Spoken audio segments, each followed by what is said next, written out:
Hyper conjugation एक बहुत ही important concept है जो ऑर्गेनिक केमिस्ट्री में बहुत सारी प्रॉपर्टीज को एक्सप्लेन करने में यूजफुल होता है। यहाँ पर हाइपर कॉन्जुगेशन दो प्रकार का होता है, पहला प्लस एच जो सबसे ज्यादा इंपॉर्टेंट होता है, दूसरा माइनस एच। इसका एग्जाम्पल्स बहुत रेयर होते हैं इसलिए इसकी ज्यादा स्टडी हम नहीं करेंगे, बस समझ लेंगे इसको, ठीक है।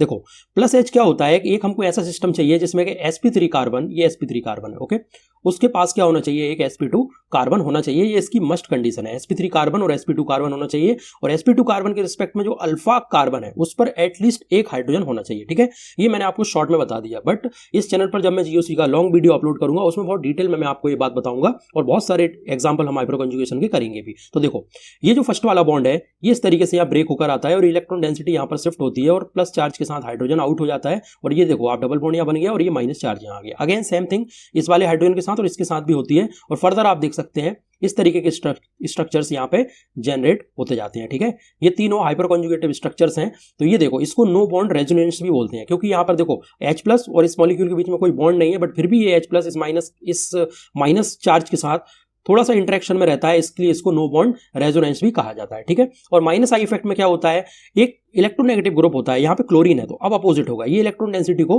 पुल करेगा अपनी तरफ, और यहाँ पर क्या क्रिएट हो जाएगा, एक इस पर माइनस चार्ज यहाँ पर क्रिएट हो जाएगा, और ये बॉन्ड देखो ये बॉन्ड यहाँ पर शिफ्ट हो गया और यहाँ पर क्या आ जाएगा, प्लस चार्ज आ जाएगा, ठीक है।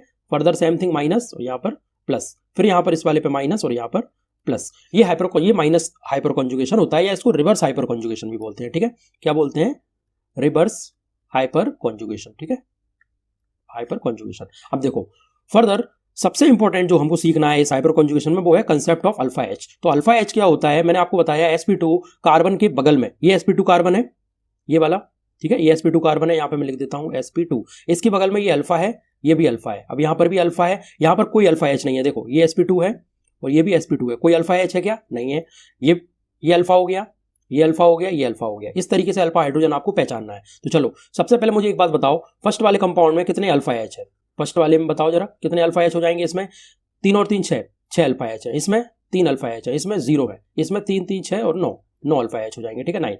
अब यहाँ पर आप बात करो, ये एल्कीन है, ये sp2 कार्बन हो गया, ये भी sp2 कार्बन है, इसके रिस्पेक्ट में ये अल्फा पोजीशन, ये अल्फा पोजीशन, कितने अल्फा एच, 4, 2 और 2 4। यहाँ पर देखो अल्फा अल्फा और अल्फा, ओके, कितने अल्फा एच होगा यहाँ पर हो गए 2 3 2 5 और 2 7 7।